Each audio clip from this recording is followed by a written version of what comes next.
Okay, so um, Sojourner Truth is one of those experiences that I had also as a young child.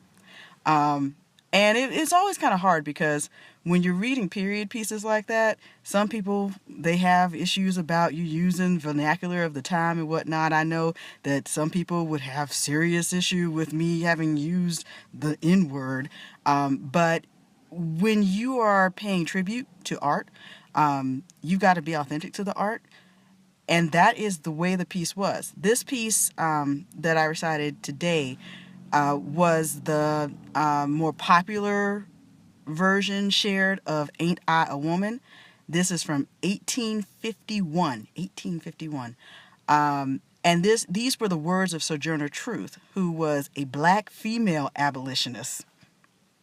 And but this was recorded as it was recalled by Frances Dana Barker Gage.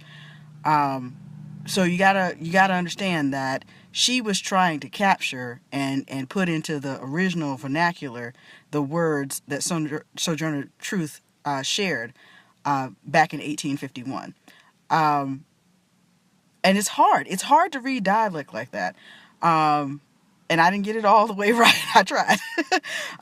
But I mean, it's hard because you're trying to extrapolate it, and if you don't speak in that way all the time, if you aren't as familiar with it, it can be tough. But you do the best that you can to honor the art and the work. And so, but Sojourner Truth, man, I picked this one today because we've just had this big women's march, and there are women who are concerned about their rights, and a lot of things that are going on right now. There are a lot of people concerned about their rights and their ability to take care of themselves and their loved ones.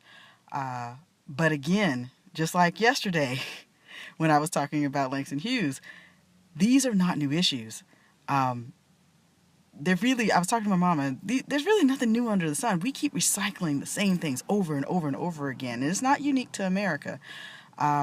But maybe there's something to be learned in looking to the history and of all of us, and how were we able to move forward at those other very contentious times in the world. People ask me, well, why are women getting all worked up right now? And I have to remind them, this country struggles with the treatment of a lot of different people.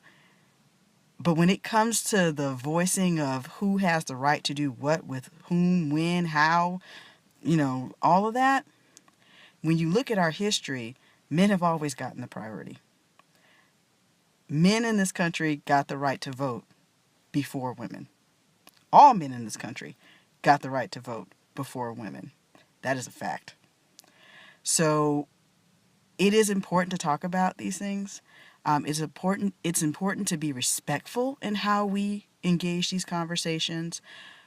We're not all going to agree with every position. We're not supposed to, but we do have to remember to be respectful in all things. And that goes both ways, always, in a conversation and in a relationship. So I hope that this one is helpful.